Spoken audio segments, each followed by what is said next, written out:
কথা বলার সুযোগ দিয়েছেন। শুকরিয়া তান সকলে পড়ুন আলহামদুলিল্লাহ।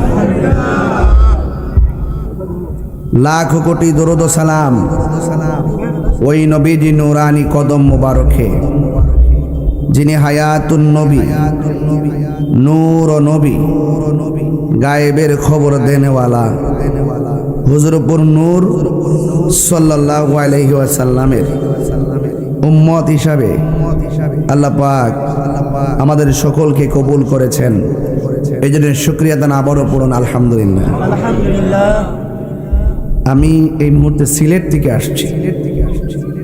অনেক বৈরী আবহাওয়া উপেক্ষা করে আলহামদুলিল্লাহ, এখানে তো বৃষ্টি নাই, ওইদিকে কিন্তু অনেক অনেক বৈরী আবহাওয়া ছিল। যাই হোক, এই মুহূর্তে আমরা ভালো আছি আলহামদুলিল্লাহ। পড়েন। গত বছরে এই মাহফিলটা হয়েছে খলিল মিয়ার ছাদের উপরে, আর এবার এটা চলে আসছে মাঠে, উঠানে, আব্দুল কুদ্দুস মিয়ার উঠানে। দুজনে আমার ফয়েজিয়া দরবারের রুহানি সন্তান। তো এই যে মাহফিল, খাস মাহফিল, প্রত্যেকটা দরবারে এই খাস মাহফিলগুলো আছে। আমি খুব ব্যস্ত থাকি, ব্যস্ততার ভিতরেও এক্সট্রা একটা সময় আপনাদের জন্য বের করেছি। আমি মনে করেছিলাম ঘরোয়াভাবে মনে হয় 20-30 জন হয়তো বসবে না, আইসা দেখতেছি ভিতরে উড়ান টোড়ান বইরে গেছে,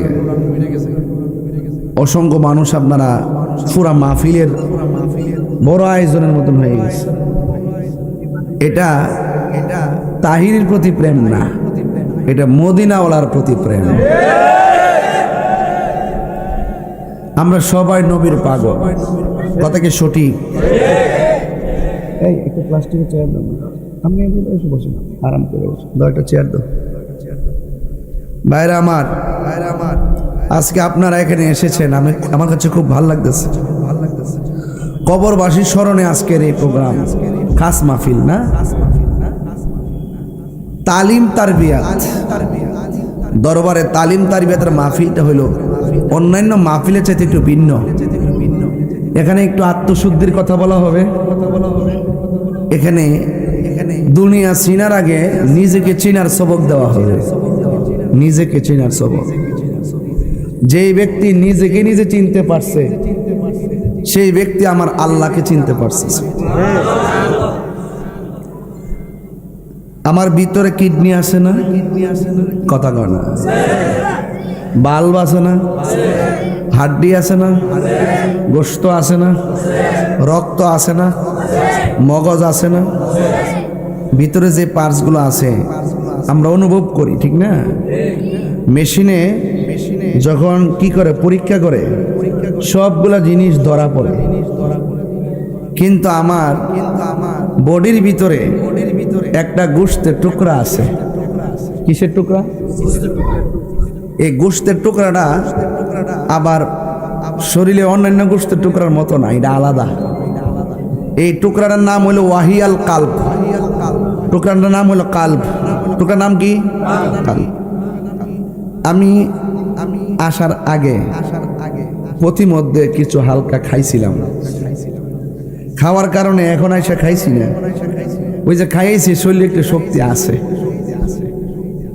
তো এখন যদি আইসা একটু খাইতাম তাহলে আরো শক্তিটা বাড়তো, ঠিক না? আপনারা অনেকে রাত্রে খাবার খাইছেন না, শরীরে শক্তি পাইতেছেন, ঠিক না? আপেল খাইলে শরীরে, কমলা খাইলে, আঙ্গুর ফল, আর খেজুর খাইলে, ভাত খাইলে বাড়ে। কিন্তু ওই যে গোশতের টুকরাটা আছে না, এই টুকরাটার আবার আলাদা খাওয়ান আছে। এটা ভাত খাইলে গলা পর্যন্ত খাইলে হাঁসের মতো। আঙ্গুর দেখছেন না, হাঁসে খাইতে খাইতে খাইতে গলাটা কেমনি একটা মূর্ছা দেনিও। আপনি যদি খাইতে খাইতে একবার গলা পর্যন্ত খাবার নিয়ে আসেন, ওই কলবের পেট ভরতো না। এই কালবের খাদ্য হলো গিজাউল কালবে জিক্রুল্লাহ। কলবের খাদ্য হলো আমার আল্লাহ পাকের জিকির। আর বড় করে বলেন না সুবহানাল্লাহ।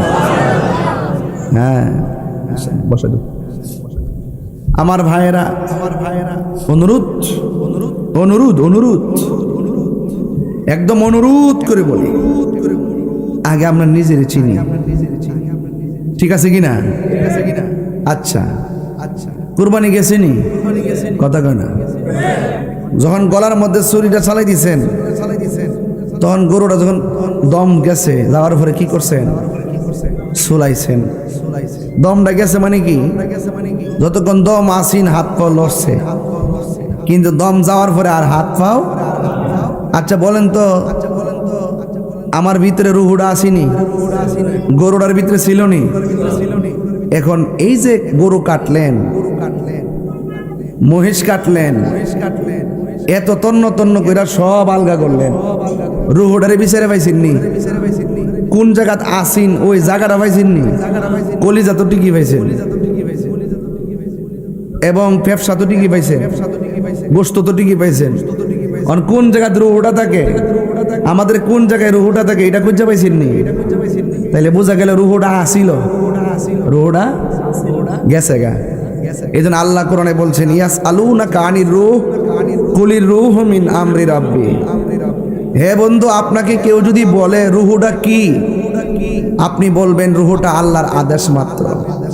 রুহুটা আছে দিকে হাতটা লড়তাছে, রুহুটা আছে দিকা ড্রাইভারের গাড়িটা চালাই আইছে, রুহুটা না থাকলে পারবো? তাহলে বোঝা গেল আমার পুরা বডিটা হইলো একটা খাঁচা। বডিটা কি? হ্যাঁ, খাঁচা। খাঁচার ভিতরে পাখি আছে না নাই? দরতার সেননি? ওরে বাবা, ময়না পাখি এত সুন্দর করে পোষেন, আর এই পাখিটার দরতারছেন না, কতশো দিনও কাটাইছেন, রাত্রে কাটাইছেন এই পাখিটার লগে। পাখিটা যে কেমনি ভিতরে ঢুকলো এটাও দেখলাম না, আবার যাওয়ার সময় যে কেমনে গেল এটাও দেখলাম না। কথা কন ঠিক কিনা? তাইলে এই জন্য আমার কত হইল, আগে আমার নিজেরই চিনি। কবরে যাওয়ার পরে 3 দিন পরে নাকটা পচে যাবে। সুবহানাল্লাহ কইতেন না? কি পচবে? আপনাদের মনে করেন যে পেটটা ফুললে মনে বাস্ট হয়ে যাবো না, ও তো সোজা না, এটা আরো পরে পচবো। 3 দিন পরে নাকটা পচে যাবে, 6 দিন পরে আঙ্গুলের নখগুলা উঠে যাবে, 9 দিন পরে মাথার চুলগুলো মাথার দিকে খসে পড়ে যাবে, 10 দিন পরে পেটটা বাস্ট হবে, 17 দিন পরে আস্তে করে হাড্ডি থেকে গোশতগুলা আলাদা হবে, আর 60 দিন পর্যন্ত হাড্ডির কোনা কানা দিয়া যে মগজ টগজ থাকে না, ইটা পোকামাকড় খাইয়া শেষ করব। 60 বছর পরে হাড্ডিও খুঁজে পাইতেন না, গোশত খুঁজে পাইতেন না, বুঝছেন না? এমনি অনেক কবরে গেলে দেখবেন হাড্ডি পাওয়া যায়, মাথার খুলও পাওয়া যায়, পাওয়া জানি। 60 বছর পরে আপনার শরীরের হাড্ডি গোশত কিছুই থাকতো না, তাইলে মাটির দেহ মাটিতে মিশে যাবে। এখন আর একটা কথা, এখন কত হইল 700 বছর পরেও অনেক কবর লাশ যেমনে দিছে এমনি প্যাকেট বাইন্দা ফিরে দিছে। যেই লাশটা পচে গেছে এইটাও বান্দা, আর যেই লাশটা অক্ষত আছে এইটাও বান্দা। এখন একটু প্রশ্ন করেন না যে এই বান্দা পচে গেল, ওই বান্দা পচলো না কেন? এই বান্দা পচে গেছে, এই বান্দা খালি শরীর ঠিক করবার লাগে খাইছে, বুঝেন না? আর ওই বান্দা পচছে না, এই বান্দা কলবের খাওন দিছে। কলব যখন জিন্দা থাকে দেহের ভিতরে পছন্দ ধরে না। আমার কথা কি মোটামুটি তরিকতের লাইনে বুঝতেছেন? তাহলে এই জন্য দরবারে যখন যায় তখন কইছে কইও আগে নিজের চিনো। আর টিয়া পয়সা আজকে আছে কালকা নাই, ব্যাংকের মধ্যে টিয়া তো হয়ে গেছেন, মারা যাওয়ার পরে দেখবেন সন্তানাদি জিফুট টিয়া পয়সা নিবার লাগে কামড়া কামড়ি শুরু করবো, বুঝেন না? মা এত কষ্ট করে পেটের মধ্যে ধারণ করছে, হ্যাঁ ভাইজিৎ, এত কষ্ট করে ধারণ করছে। কুরবানি ঈদের 4 দিন আগে মেয়ের ফাঁসের রুমে ফিরে মা মইরা রইছে। কুরবানির ঈদও গেছে, আবার ঈদের 4 দিন পার হইছে। 4 দিন পরে ভারণের পরে শরীর থেকে একটু দুর্গন্ধ বাইরিছে, তখন দরজা খুললে দেখে মা কুরবানির 4 দিন আগে মরছে, 8 দিন পরে লাশ খবর হইছে। এক ছেলে সচিব, আরেক ছেলে ইউনিভার্সিটির অধ্যাপক, আরেক ছেলে হইল কানাডা প্রবাসী, আর মেয়েটা হইল ইংলিশ লেকচারার। এখন কত হইল, আর মহিলাটার নাম আছে নূরজাহান। নামটা কত সুন্দর না? নূরজাহান অর্থ হইল জাহানের আলো, জাহানের আলো। এই নূরজাহান জান প্রাণ দিয়া রক্ত বেচ্চা গাম জড়ায়া পোলা পান্ডিরে শিক্ষিত বানাইছে, আর কুলাঙ্গার সন্তানগুলো মানুষ হতে পারে নাই। ওই যে জিডোয়া মানুষ সিটি গেলে ফসবো, জিডোয়া মানুষ সিটি গেলে ফসবো। হে নিজে নিজে মনে করে আমি বিল্ডিং এর মালিক, আমি 5 তলা বিল্ডিং এর মালিক, আমি আইনজীবী, আমি অ্যাডভোকেট, আমি ম্যাজিস্ট্রেট। আর যেই ম্যাজিস্ট্রেট থাকে 3 তলায় আর মা তাকে বৃদ্ধাশ্রমে, হ্যাঁ ম্যাজিস্ট্রেট হইতে পারে, সে স্যান্ডেলের সমানও হবে না। তো এই জন্য আমার পোলাপান যে মানিকগুলো আইছে, আমার যুবকরা যে আইছে এখানে, এই যুবকদেরকে আমি একটা অনুরোধ করবো, দোস্ত একটা কথা মনে রাখবেন, এই একটা বার খেয়াল করেন, স্বাধীনতা কিন্তু ঠিকই আছে, দমক সবাইরে দেওয়ান যা, কিন্তু মা বাপরে দমক দিলে আল্লাহ বেজার হয়ে যায়। কথা বলেন ঠিক কি না? বলে দেহ পচা যায়, বান্দার দেহ পচে, আবার বান্দার দেহ অক্ষত থাকে, কারণ একটা হলো বান্দা আর একটা হলো আল্লাহর বন্ধু। গিজাউল কালবে জিক্রুল্লাহ, কলবের খাদ্য হলো আমার আল্লাহর জিকির। কয়ো গরু জব করছিনি, গলার থেকে রক্ত পড়ছিনি, রক্ত পড়ছে। আল্লাহ কয় এই রক্ত এবং গোশত আল্লাহর কাছে পৌঁছে না, আল্লাহর কাছে পৌঁছে বান্দার তাকওয়া। বান্দা যখন মারা যাবে রে, তাকওয়া যে কত কাজে লাগবো।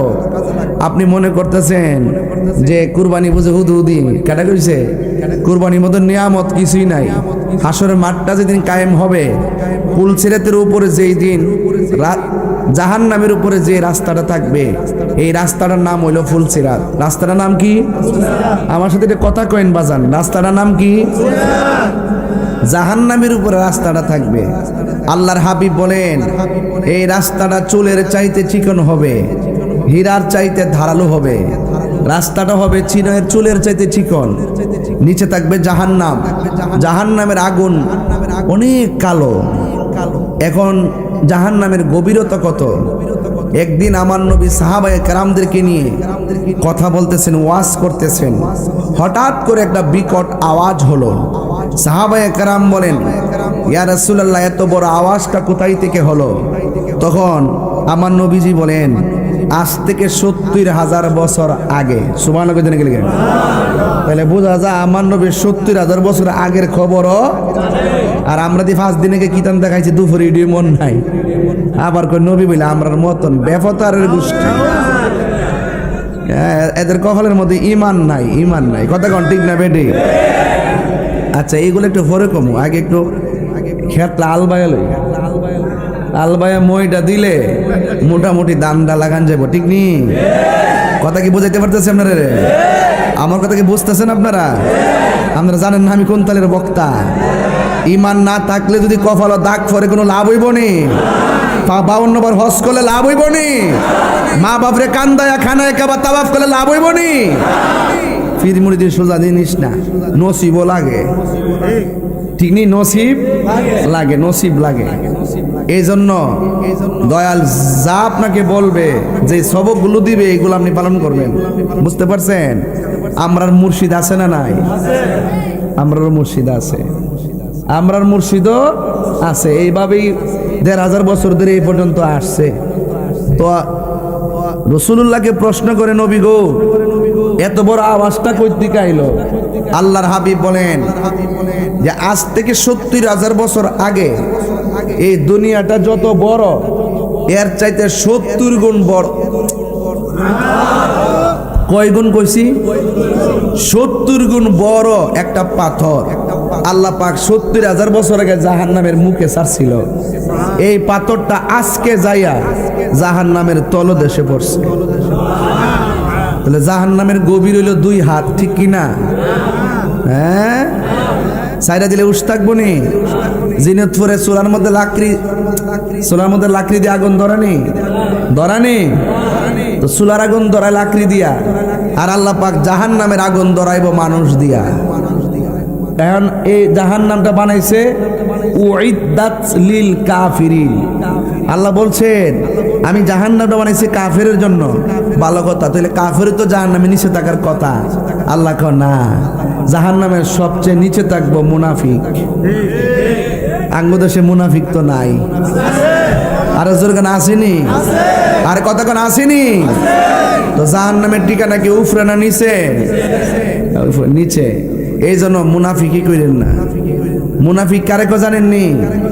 মুনাফিক হইল যখন সে কথা কইব মিথ্যা কইব, যখন সে ওয়াদা করবে খেলাফ করবে, তুমি না খানা, যখন তার কাছে আমানত রাখা হবে আমানতের খিয়ানত করবে।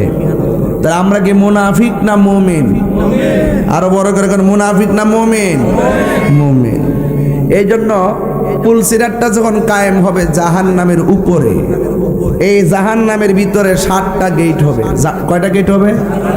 পুলসিরাতের মধ্যে 7টা গেট হবে। গেট 7টা গেটের মধ্যে 7টা গেটের মধ্যে 7টা কি হবে? প্রশ্ন হবে। এর মধ্যে প্রথম গেটের প্রশ্নটাই হবে ঈমান। এই ঈমানের প্রশ্ন যে দিতে পারবে 7টা গেট দক দক করে পার হয়ে যাবে। এখন কুরবানি দিছেন, কুরবানির মধ্যে কেউ গরু দিছে, কেউ মহিষ দিছে, কেউ ছাগল দিছে, কেউ ভেড়া দিছে, কেউ দুম্বা দিছে, কেউ উট দিছে।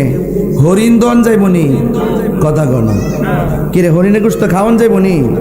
উমাগো খাওয়ান যাইব। ছাগল থেকে দেখ হরিণ বড়, তাহলে হরিণ কুরবানি দন যেত না কিনলে গিয়া? কারণ হরিণ হইল বন্য প্রাণী, আর কুরবানি দিতে হইব গৃহপালিত প্রাণী। জোরে কন্যা সুবহানাল্লাহ। এটা ইমাম সাহেবরা মসজিদ কর কি, আমরা তো সুযোগ পাই না, ফতুয়া মাসালা কইতারি না, ঠিক নিও সময় পাই না। তো ঘটনা দললে আর ফতুয়ার ডোহন জানা আঙ্গুদের সাথে গরুর শৈল চামড়া রেখে রাত্রে বেলায় গরুর চামড়া বেচালা, এই বেচলে ওইবনি জায়েজ না। গরু জব করার পরে চুলাইবেন, এরপরে বেচবেন, কথা বল দম দেওয়ার পরে আগে না। কথা কন না কি লেগা? এগুলো বুঝ জানি হইনি যার যার জায়গার থেকে।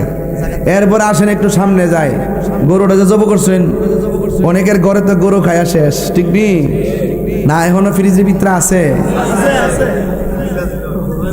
আমি জানি না, আছে জানে জবকের রান্ডি দাগি নিয়ে ঢুকাই দিছে 6 মাস খাইবার লাগিয়া।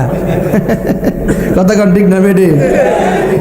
আঙ্গু দেশে অনেকে পরের দিনও করে, জায়েজ আছে, জায়েজ আছে, আগের দিনও করে না, কারণ পরের দিন করলে ওই যে আগের দিন তো কিছু গরিব টুরি ভাই এই যে দল লাগে না, পরের দিন তো আর আহে না। জায়েজ আছে, কিন্তু কিছু চালাকিও আছে। কথা কন না কি লেগা চান্দো? এই জন্য কইছে কুরবানির পশুর গোশত আর রক্ত আল্লাহর কাছে পৌঁছে না, পৌঁছে একমাত্র অন্তরে তাকওয়া। আর অন্তরের খবর পৃথিবীর কেউ জানে না, অন্তরের খবর জানে কে?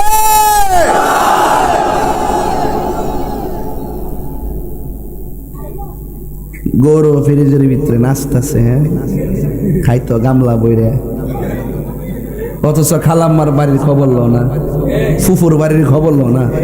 আর নাফরমান বন্ডার যে বিয়া দিছ, বন্ডা লেগে আলাদা প্যাকেট করে তেরোস না, ফাড়াই দিস না বিকাল বেলা, হ্যাঁ? তখন বন্ডা গর্ব করে কইতো না আমার বাপের বাড়িতে ফাটাইছে, সংখ্যাটা আধা কেজি হোক না, এরপরে স্মরণ করলে ওই বন্ডা শাশুড়ি লইয়া শ্বশুরে লইয়া, হ্যাঁ লইয়া একসাথে বই আলো টালো দিয়ে রাইন থেকে বাড়াইটা খাইব, ঠিক নি? এটার মধ্যে একটা শান্তি আসেনি বাজার? এই কথা কই নেন, মানুষ নাই, বুঝছেন নি? মানুষ আছে, মানু মানু সব মানু, কি আছে? মানু মানু।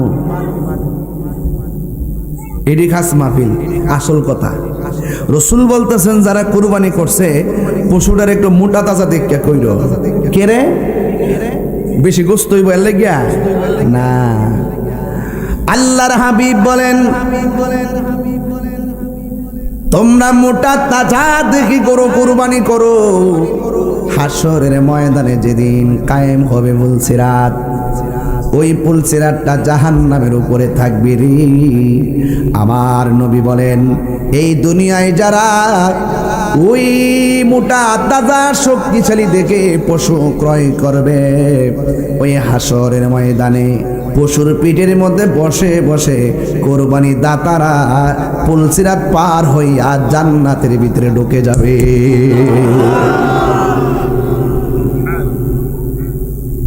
কুরবানির পশুর মধ্যে শিং আছে না নাই?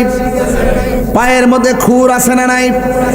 আল্লাহর হাবিব বলেন যেই দিন মিজানের পাল্লা টান দিবে, ওই কঠিন দিনে কারো পাল্লা ভারী হবে, আবার কাহারও পাল্লা হালকা হয়ে যাবে। ওই কুরবানির পশুর হুর এবং শিংগুলো আমার আল্লাহ ওই কুরবানি দাতার মিজানের পাল্লার ভিতরে বাটকারা লাগাইয়া দিবে। শুধুমাত্র তাই নয়, কুরবানির পশুর গায়ের ভিতরে যতগুলা পশম থাকে আমার আল্লাহ রাব্বুল আলামিন সেই পরিমাণ নেকি কুরবানি দাতাকে দান করে দিবে। এই জন্য আমার যুবক ভাইরা তাকওয়ার কথা বলছিলাম, অন্তরের খবর জানে কে? আরো জোরে বলি, জানে কে? আল্লাহ রাব্বুল আলামিন অন্তরের খবর জানে। এই জন্য যুবক ভাইয়েরা আমার দেহের খবর নেওয়ার আগে কলবের খবর নেওয়ার দরকার আছে না নাই? যার কলবটা পচা তার দেহের ভিতরে রোগ ধরে যাবে, বিমার ধরে যাবে। যার কলবটা পরিষ্কার আছে তার জান মালটা আমানত থাকবে। এই জন্য আমার যুবক বন্ধুরা, লিকুল্লি শাইইন সিকালাতুন ওয়া সিকালাতুল কুলুবে যিকরুল্লাহ, প্রত্যেকটা রেত পরিষ্কার করার যন্ত্র আছে। অন্তরে ময়লা পরিষ্কার করার, কলবের ময়লা পরিষ্কার করার একমাত্র রেত হলো আমার আল্লাহ পাকের জিকির। আল্লাহু আকবার কোন না কেন? এই জন্য জিকিরের দরকার আছে না নাই? আরো বড় করে বলে আছে না নাই? বান্দা যখন রাতের বেলা জিকির করার পর ঘুমায়া যায়, ঘুমের শ্বাসের সঙ্গে একটা পাখি বের হয়ে যায়। প্রথম আকাশে পাখিটা যায়, দ্বিতীয় আকাশে যায়, তৃতীয় আকাশে যায়, চতুর্থ আকাশে যায়, পঞ্চম আকাশে যায়, সপ্তম আকাশে যায়। সপ্তম আকাশে যাওয়ার পরে আরশে আজিমের গোড়ায় যায়। আল্লাহর কাছে পাখি ডাক দিয়ে কয়, আল্লাহ তোমার বান্দা ঘুমাইতাছি, তুমি মেহেরবানি করে ওই বান্দার কলবের ভিতরে নূর পয়দা করে দাও। আল্লাহ পাখিটারে বলবে, পাখি তোর সামনে কি দেখা যায়? ভাই আমার সামনে একটা নদী দেখা যায়, সাগর দেখা যায়, যে সাগরের নাম হলো বাহরুত তাইর। ওই পাখিটারে বলা হবে, ও পাখি তুমি সাগরের ভিতরে ডুব দাও। আল্লাহু আকবার কর না কেন? বান্দা ঘুমাই রয়েছে জিনতপুর, জিকির কইরা কইরা ঘুমাইয়া গেছে, আর শ্বাসের সঙ্গে জিকির জারি হইয়া গেছে। এই জিকিরের নাম হলো পাসান পাসের জিকির। শ্বাসের সঙ্গে টানতে আল্লাহ সারতে গো, টানতে আল্লাহ সারতে গো, এমন ভাবে যখন তুমি জিকির কইরা ঘুমাইয়া গেলা, বন্ধুরা রে আমার ও যুবকের দল, এবার বান্দা রাতের বেলা ঘুমায়া যাওয়ার পর শ্বাসের সঙ্গে যেই পাখিটা বের হইয়া গেল, আল্লাহ ডাক দিয়া বলবে, পাখি ওই সাগরের মধ্যে ডুব দে। ওই সাগরের ভিতরে ডুব দেওয়া হবে। এই সাগরটা দুনিয়ার পদ্মা মেঘনা যমুনার পানির মতন নয়, এই সাগরটা হলো নূরের নদী।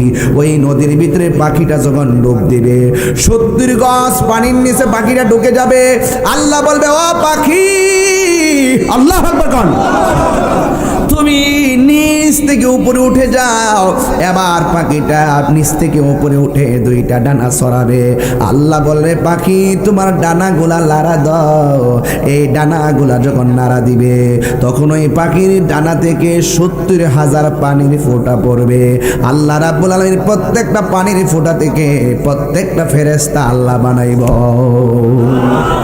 এই ফেরেশতারা একসঙ্গে আল্লাহরে ডাক দিয়া বলবে, আল্লাহ তোমার বান্দা যে দুনিয়ার জমিনে ঘুমাই, তোমার জিকির করে ঘুমাইয়া গেছে, আল্লাহ এই পাখিটা ভিতরে যাওয়ার আগে আল্লাহ তার জীবনের গুনাহগুলো মাফ করে দাও। জবানটা খুলে বলুন, গুনাহ মাফের মালিককে। এই জন্য রাতের বেলা মোবাইল চালাইছিলা, ঘুমাইলে শয়তান দেখবেন, কথা কোন ঠিক না বেঠিক? ভালো কিছু দেইকা দেইকা ঘুমাবেন, কোরআন তেলাওয়াত দেখে দেখে ঘুমাবেন, আর জিকিরে করে করে ঘুমায়া যাবেন। আপনারা জবান খুলে বলে, জিকিরের ভিতরে প্রেম আছে না নাই? প্রাণ দয়াল রে গৃহস্থেরা দলে দলে, হাঁস মুরগি কত হই পালে, সন্ধ্যা হলে ডাকি দিয়া লয় ঘরে। ঠিক না? বুঝেন নাই মনে না? বাড়ি ঘরে হাঁস পালন করলেন, সন্ধ্যাবেলা না ফিরলে হাঁসের জন্য মালিকে পুকুরের ঘাটে যাইয়া ডাকে। এটা হলো হাঁসের মায়া, এর চাইতে বড় মায়া কইরা আমার আল্লাহ আমাদেরকে বানাইছি। আমরা যদি আল্লাহর কাছে নাফরমানি কইরা দূরেও চলে যায়, আমার আল্লাহ বলেন লা তাকুনতু মির রাহমাতিল্লাহ। আল্লাহ বলে বান্দা নাফরমানি করছো কিন্তু তুমি নিরাশ হইও না, তুমি যদি তওবার মতো তওবা করতে পারো আর আমি আল্লাহর কাছে যদি তওবা করতে পারো, পাহাড় পরিমাণ গুনাহ যদি তুমি করে ফেলো, আমি আল্লাহ রাব্বুল আলামিন তোমার জীবনের গুনাহগুলো মাফ করে দিয়ে বান্দা থেকে আমি আল্লাহর বন্ধু বানায়া দিব।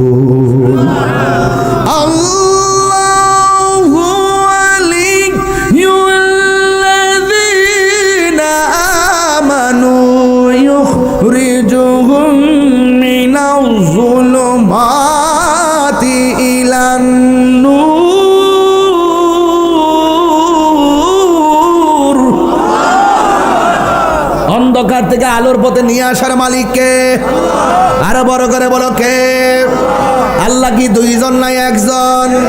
ওয়া ইলাহুকুম ইলাহু ওয়াহিদুন লা ইলাহা ইল্লা হুয়ার রহমানুর রহিম। আল্লাহ কয়জন? আমি আল্লাহ, আল্লাহ আমাকে বানাইছে, আল্লাহ আমাকে বানাইছে, আমি মাখলুক, আমি সৃষ্টি। আল্লাহ আমাদেরকে বানাইছে, আল্লাহ হলো খালেক। আমার নিদ্রা আছে, আমার ঘুম আছে। যার নিদ্রা নাই, জীবনী নাই, ঘুম নাই, জবান খুলে বলুন তিনি কে? লা তাখুযুহু সিনাতুন ওয়ালা নাওম। আল্লাহ হলো তিনি যার তন্দ্রা নাই, যার নিদ্রা নাই। এই জন্য যুবক ভাইয়ের আমার, নাফরমানি করছো, অন্যায় করেছো, আজকে জিনতপুরের মাহফিলে যদি আল্লাহর কাছে শর্মিন্দা হইয়া দুইটা হাত বাড়াইতে পারো, তাইলে আমার আল্লাহ রাব্বুল আলামিন আমাদের জীবনের গুনাহ আজকে মাফ করে দিতে পারে কি পারে না? আরো জোরে পারে কি পারে না? প্রাণ দয়ালে রে গৃহস্থেরা দলে দলে হাঁস মুরগি কত পালে, সন্ধ্যা হলে ডাকি দিয়া লয় ঘরে। যার যত পালিত ছিল সকল রে তো ঘরে নিল, যার যত পালিত ছিল সকল রে তো ঘরে নিল। আমি একা রইলাম অন্ধকারে, প্রাণ দয়ালে রে সন্ধ্যা হইল ডাকে দিলে না মরে, সন্ধ্যা হইল ডাক দিলে না মরে, প্রাণ দয়ালে রে সন্ধ্যা হইল ডাকি দিলে না মরে। প্রাণ দয়ালে রে আর পরীক্ষার সময় নাই, কর জুড়ে ক্ষমা চাই, শেষের খেয়া না নিলাই আমারে। আমার দিন কি এমনি যাবে, লোকে তোমায় কি বলিবে? আমার দিন কি এমনি যাবে, লোকে তোমায় কি বলিবে? এই দুঃখ রইল তাহিরির অন্তরে, প্রাণ দয়ালে রে সন্ধ্যা হইল ডাক দিলে না মোরে, সন্ধ্যা হইল ডাক দিলে না মোরে, প্রাণ দয়ালে রে সন্ধ্যা হইল ডাকি দিলে না মোরে। হাই রে কি দিয়া বুঝাবো কবর কেমন জিনিস, যে গেছে আর ফিরে আসে নাই। জিলহজ মাসটা শেষ হইছে পশুর গলা থেকে রক্ত প্রবাহের মাধ্যমে। জিলহজ মাসের পরে আরেকটা মাস আছে, ওই মাসের নাম হলো মুহররম। ওই মাসটা শুরু হইছে নবীর আহলে বায়তের গলা মুবারক থেকে রক্তে প্রবাহের মাধ্যমে। কথা কোন ঠিক কিনা? কথা কি সঠিক কিনা? কোন গেল? এখন প্রশ্ন হলো হুজুর, কুরবানি গলা থেকে রক্ত প্রবাহ করেছি, এটার সঙ্গে যার যার নাজাতের সম্পর্ক। আর কারবালার ময়দানে নবীর আওলাদের গলা থেকে যতগুলা রক্ত ঝরছি, এই রক্ত মোবারকের সঙ্গে আমার নবীর উম্মতের নাজাতের সম্পর্ক আছে না? না আছে, আছে, আছে। নাজাতের সম্পর্ক আছে। মাসটা মুহররম। আমরা কি হুসাইনি না ইয়াজিদি? এদিকে আওয়াজ কম হয়েছে কেন বাবা? আমরা কি হুসাইনি না ইয়াজিদি? আরো বড় করে গান, আরো বড় করে গান। হুসাইনিরা জান দেয় কিন্তু ইমান দেয় না। তো না মিথ্যা?